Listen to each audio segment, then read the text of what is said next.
I just picked this mower up today off Craigslist for $75. The only thing I know about this Lawn-Boy is that it should have spark according to the Craigslist ad. Other than that, the gentleman told me he doesn't know the last time that it has ran. So I'm assuming it's a carburetor issue because there's a little bit of old gas in the big 1-gallon gas tank that smells horrible. So today we are going to be seeing if we can get this mower running and back up to cutting grass.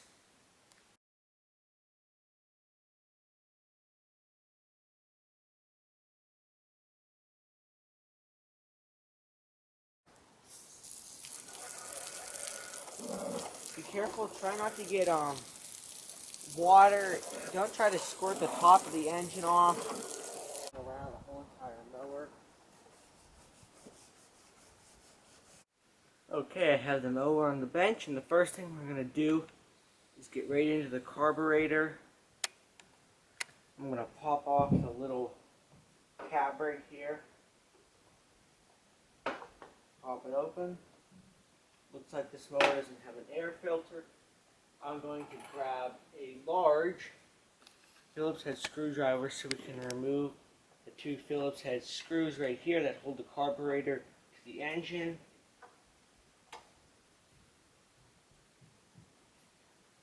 Good, they aren't too tight.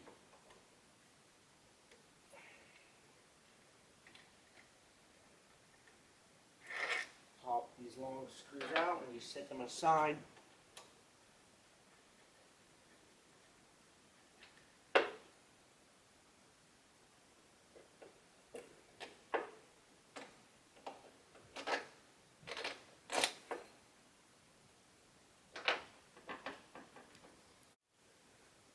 And to get off the throttle cable, there's this one bolt right here that I'm going to undo.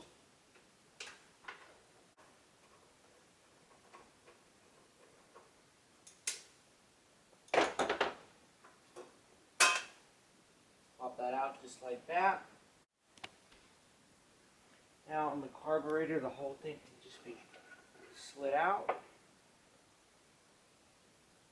I'm going to disconnect the throttle cable from the carburetor, the governor spring just like that, and be careful because those governor springs are very brittle. I'm just going to set this airbox assembly, just going to put that out of the way off to the side. Here's our carburetor right here. There's a fuel line that is connected, and I'm going to disconnect that. You know what, it's actually already sliding off really easily. There's actually a flare, so just give it a slit.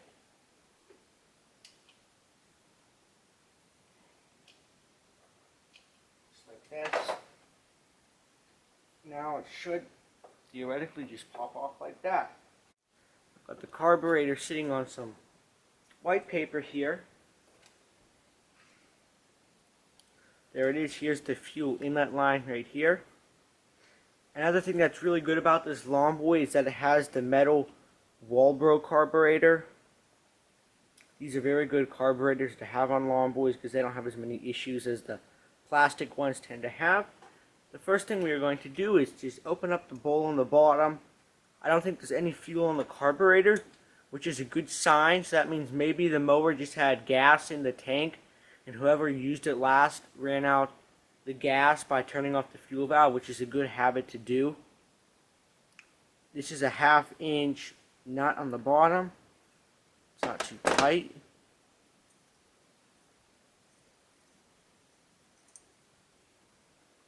There's the little nut there.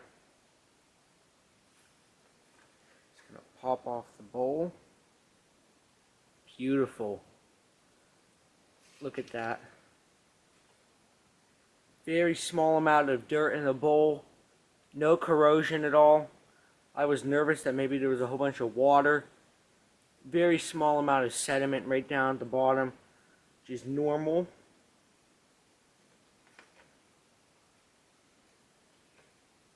Here's our float. This yellowed piece of plastic. If this was new, this would be white. Here's the pin. It's already starting to pop out. That's going to be the next step we are going to do. Just going to pull out the pin on the side here, set it down, and pick up on the float. Here's the float. The needle is attached on the bottom side like this. It slides in. The needle has a head like this, and there's this slot on the bottom. The two slide together, just like that. I'm going to try to zoom in on the needle. The needle has a metal tip, and way inside this hole down here, you won't be able to see it. That is where the rubber seat is. The metal carburetors are basically the exact opposite of the plastic ones. The plastic ones tend to have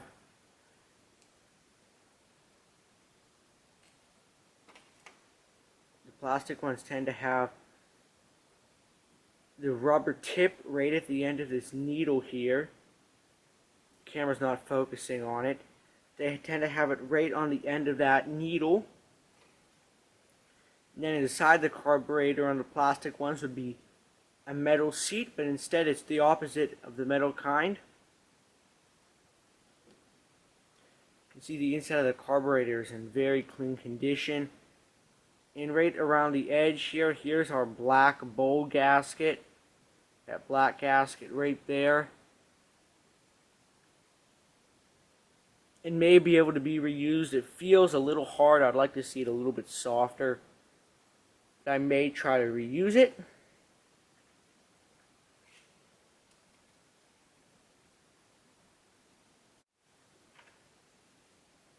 Then inside this little hole inside the carburetor, you can see there's this little brass piece down there.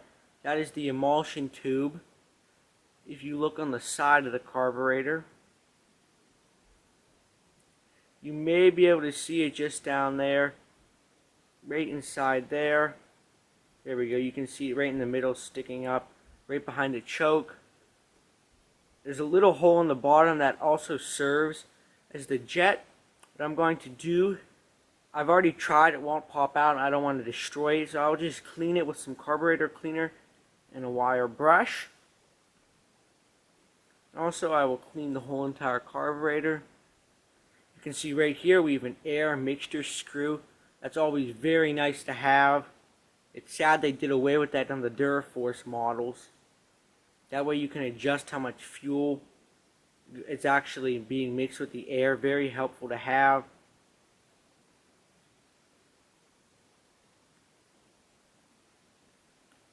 Alright, so next we'll just clean the interior or the exterior, clean out the bowl, then I'll clean out that little jet.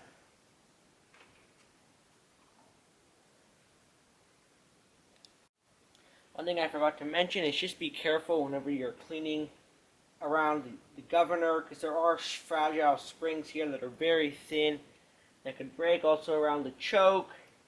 And just the screws down here, just try to be delicate with it. Okay, the cleaning's all done. You're probably saying to yourself, whoa, that's what I said to myself too. This literally looks like a brand new carburetor. I'm shocked that it came this clean. First what I did, I was just using kerosene. I got off all the heavy dirt. Then I mixed up hot water with Dawn dish soap, a really good grease fighting soap. And I just cleaned the rest of it all out. Here's the inside of the bowl, immaculately clean. I'm shocked.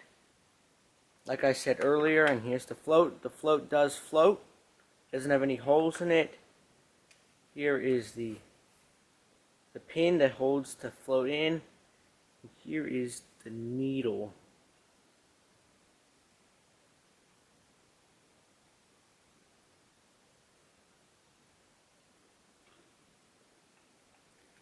Here's the bowl nut. Now I'm just going to reassemble everything. First thing I'm going to do to reassemble it is take the float and the needle.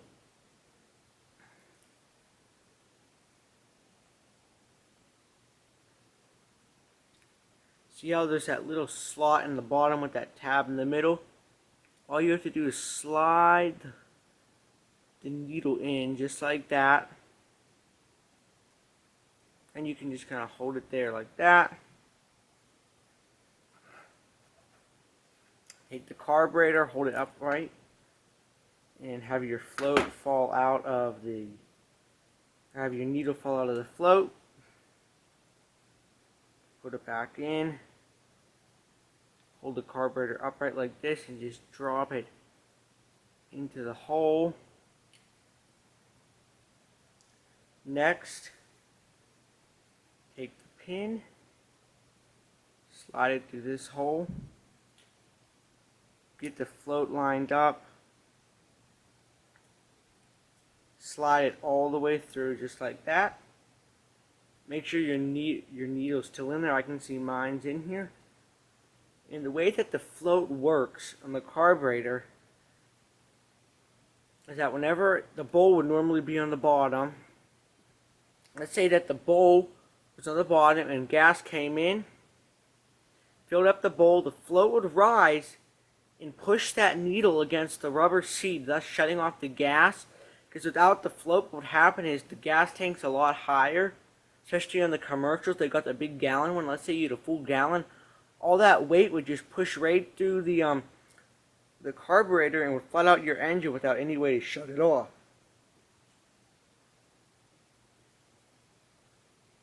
You can see it says an M on there. That would be for outboard Marine Corps, but this mower was later than outboard Marine Corps. But there's a lot of features on it that still have the little M symbol. I still don't know the date that this mower was made. In the description of the video, you can find the date. I'll write that there. Here is the Walbro. One thing I find kind of interesting, I'm not sure if they just stamped this on floats randomly. You can see there's a little F down there. And if I forgot to say that this engine is an F engine, so maybe they stamped that little F down there, so the people at the Walbro company would know that these floats went with the F engine carburetors that they were making. The next step is just to put the bowl on. Make sure it seats all the way around. Take the nut. Well, one thing I do want to do is just check to see when it stops. I think that will be good about right there. I was just making sure the float wasn't all bent up or something funny like that. It actually is a non-adjustable float. I was just realizing that. So put the bowl back on. Make sure it's seated well. Take the nut and make sure in your nut you have that little piece of gasket material on the bottom. Screw that in. Be careful not to strip it. Before you tighten it, make sure the bowl is all the way sealed. The carburetor. Take your 1/2-inch socket. Be careful when you're holding the carburetor not to hold it by the air vane at all. That could easily snap off. Hold it on either side like this. You don't need to go crazy. Just give it a nice snug. You can see the gasket is compressed all the way around. Just like that. There's our carburetor already all clean and ready to put back on the mower. To show you, get you a better look at the old gas that's inside the tank. You can see it there. There's stuff floating in it. Oh man, it smells horrible. I'm going to pour it out in a jar, a glass jar, and we're going to see how much water's in it. Okay, I'm just going to pour it in.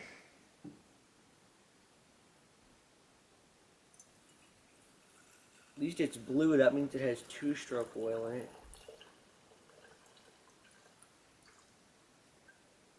Sorry about that. My light, sometimes it's got problems. You can see all this stuff right in the bottom corner. The next thing that I'm going to do is take a gasket, slide it on the back, make sure the screw holes line up. You can see just like that. Then I'm going to take this vinyl heat shield with the hole towards the top and slide that on next.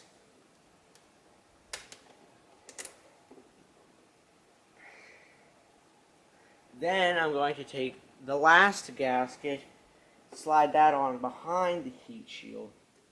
And this is how it is supposed to go. I looked on their Lawn-Boy's diagram. There's not supposed to be a gasket in between here, just the two there. And I'm going to try to make sure you keep the air vane governor up in the hole where it has to be, just like that. Then what I'm going to do is just get my screws here.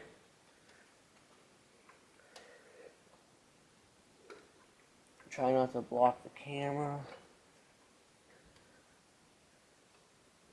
There's one started, and I just make sure the other side's lined up, which it is.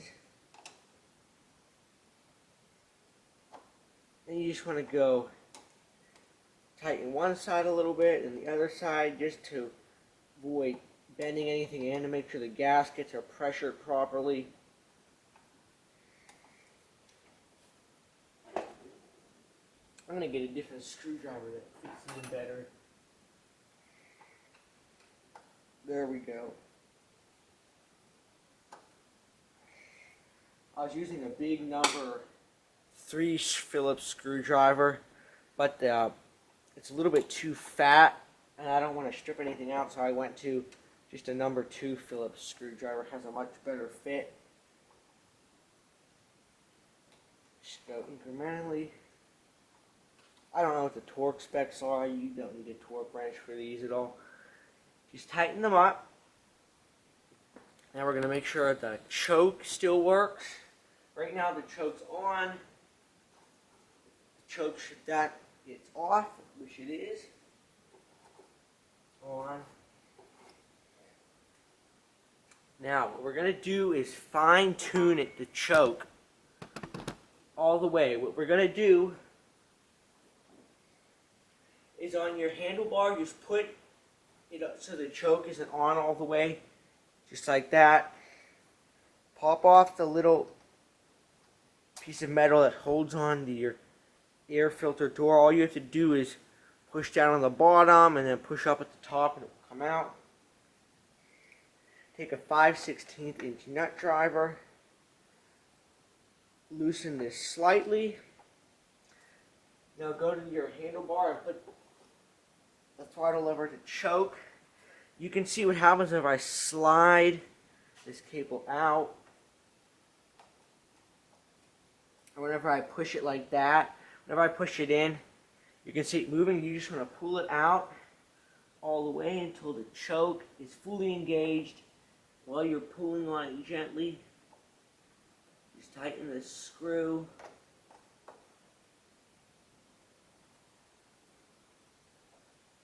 Not too tight. Now you'll be sure your choke is getting optimal chokeage. Just like that. I have the light shut off. Well, I'll pull it over a couple times. Hopefully we'll be able to see a nice spark.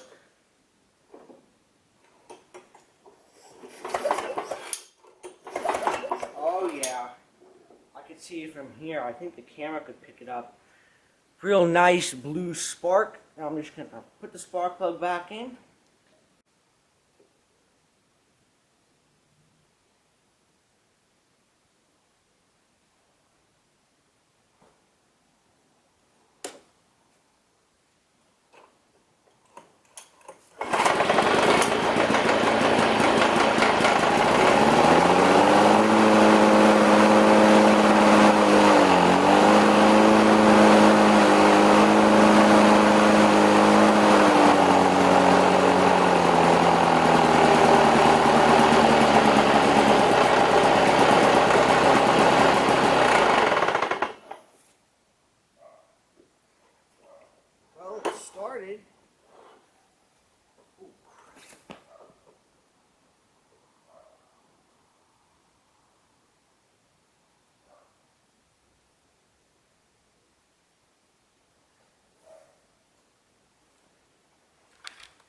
And now the gas is pouring out everywhere because I didn't stop it in time. That was like a waterfall there, so it's probably going to be severely flooded now. So the fuel valve's off. I'm just going to try to start it again. The reason I was holding up the back wheels is because the back wheels are continuously turning. I'll be making a video how to fix that soon.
Well, thanks for watching, everyone. Lawn-Boy C21ZSN Commercial 21-inch lawn boy mower running.